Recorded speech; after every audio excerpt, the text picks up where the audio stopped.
Привет из Татарстана! Я прилетела в Казань. Я никогда здесь раньше не была, и мне очень интересно посмотреть на этот город. Погуляем с вами вместе по Казани. Я дам вам полезные советы, где остановиться, где поесть, что посмотреть и многое другое. Все, что нужно знать туристу, который прилетает в Казань в первый раз. Пойдемте!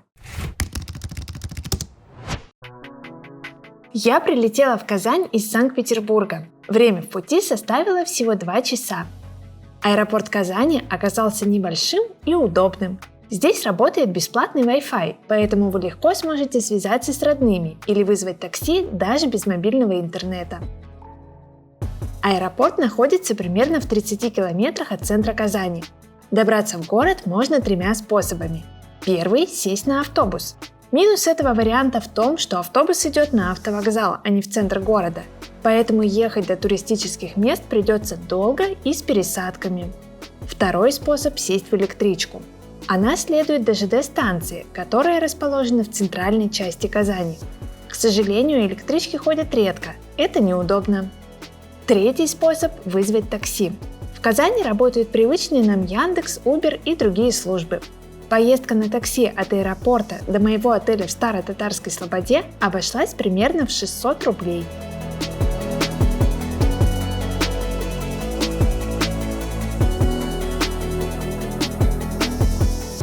Я решила остановиться рядом с достопримечательностями, но в спокойном районе. Жить на центральной туристической улице Казани не лучшая идея, поэтому я поселилась в отеле Sweet Yard в Старой Татарской Слободе. Он оказался хорошим, поэтому в следующем видео я сделаю полноценный обзор своего отеля.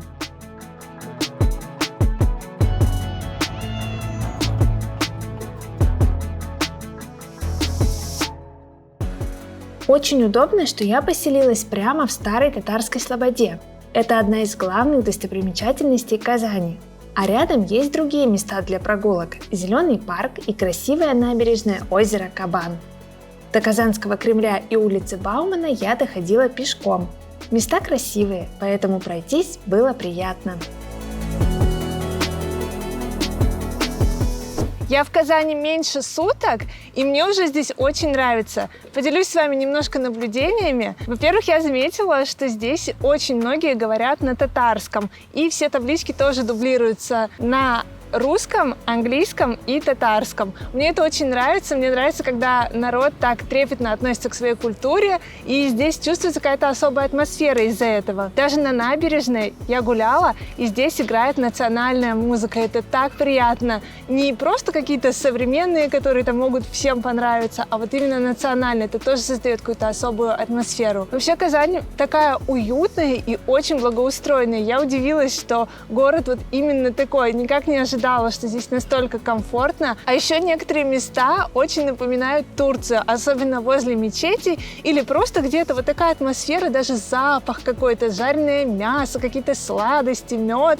Я чувствую себя как будто в Турции. А так как Турцию я очень люблю, то мне автоматически нравится и здесь.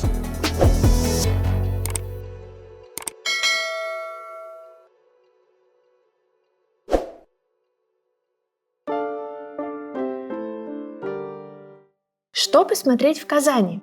В первый же день я решила взять обзорную экскурсию по главным достопримечательностям. Это был 5-часовой автобусный пешеходный тур, во время которого мы осмотрели все самое важное. Погуляли по Старой Татарской Слободе и Кремлю, полюбовались мечетью Кул-Шариф и знаменитой падающей башней Сюмбике, обсудили местные легенды, погуляли по Казанскому Арбату. Я сделаю для вас отдельное видео, чтобы рассказать подробнее о каждой достопримечательности. Так у вас будет готовый маршрут по Казани на 1 день. Дополнительно посоветую увидеть еще кое-что. После осмотра главных достопримечательностей Казани отправляйтесь на Кремлевскую набережную. Это благоустроенное место с множеством развлечений, в том числе и бесплатных.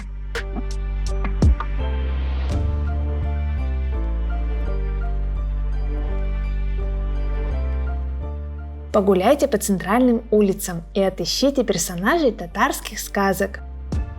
Прокатитесь на колесе обозрения с необычным названием «Вокруг света».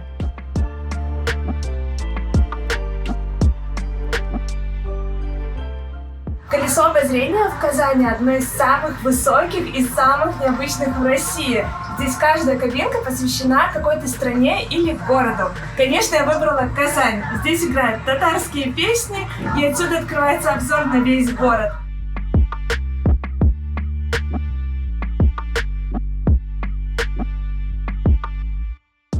Лучший вид на Казань открывается не с колеса обозрения, а со смотровой площадки в Казанском Кремле.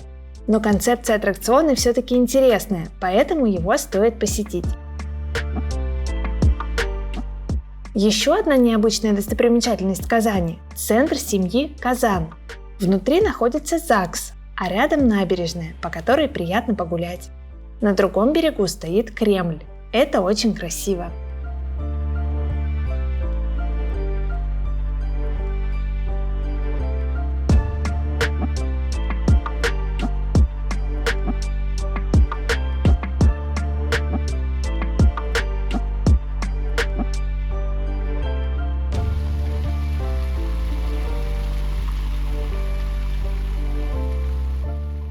А вы знали, что в Казани более 130 парков?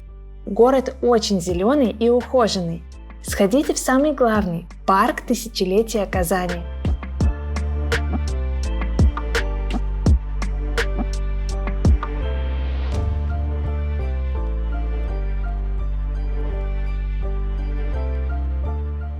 Стоит заглянуть и в необычную деревеньку, расположенную прямо посреди города. Это Туган-Авылым – комплекс, построенный к тысячелетию Казани. Стилизованная деревня с бревенчатыми домиками познакомит вас с культурой и бытом Татарстана. Тут можно попробовать блюда национальной кухни, пройти кулинарный или творческий мастер-класс, купить необычные сувениры. Мне очень понравилось это место.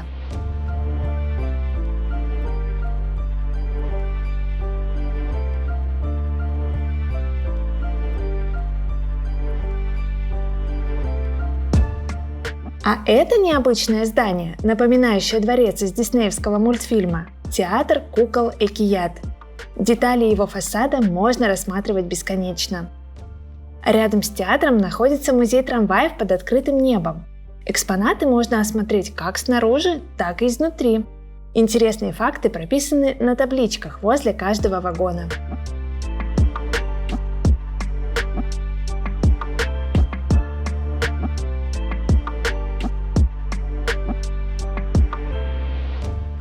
А еще в Казани очень красивое метро. Оно не такое большое и протяженное, как в Москве или в Питере, но все же в него стоит спуститься. Жетоны выгодно оплачивать банковской картой. Проезд в этом случае стоит всего 31 рубль.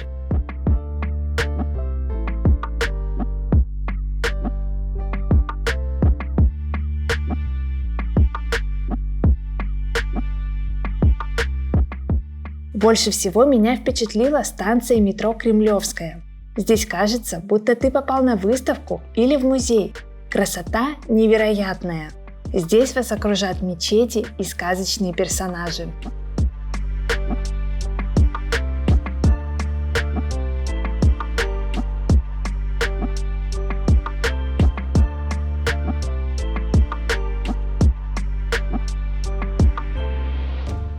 Помимо метро, в Казани из общественного транспорта есть еще троллейбусы, автобусы и трамваи.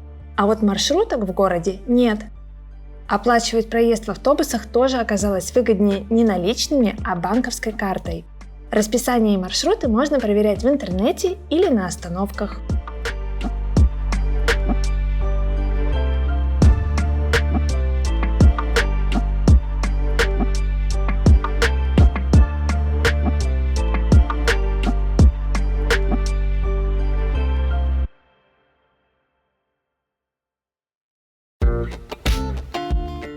В 2021 году Казань объявила себя гастрономической столицей России. Оно и понятно, татары и готовят вкусно, и поесть любят. В Казани вы легко найдете как дорогие рестораны, так и бюджетные столовые, в которых можно полноценно пообедать всего на 100 рублей. Поесть вкусно и недорого можно даже в самых туристических местах города. Татарская кухня держится на 3 столпах – тесто, мясо и картошка. Попробуйте знаменитый треугольник эчпочмак, азу по-татарски, кыстыбый, национальные сладости и любые другие блюда, названия которых вам трудно выговорить. Уже скоро я соберу для вас отдельный выпуск о татарской кухне. Расскажу, что и где стоит поесть в Казани.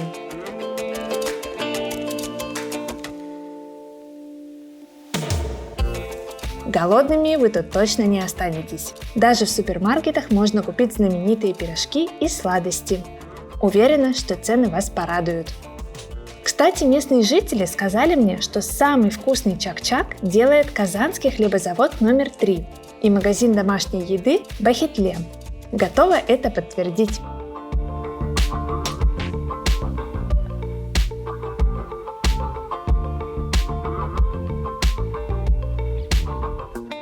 Домой из Татарстана стоит привезти не только сладости, но и конскую колбасу, изделия из серебра и кожи, всевозможные сувениры с котами и драконом-зелантом, а также посуду с ручной росписью и поделки из дерева.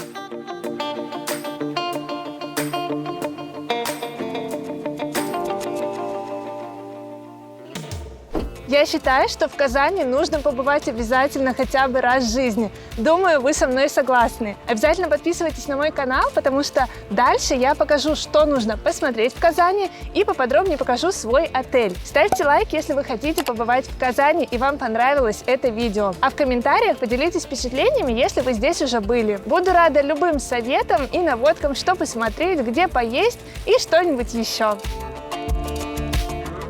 Напоследок скажу, что в Казани стоит найти время на вечернюю прогулку.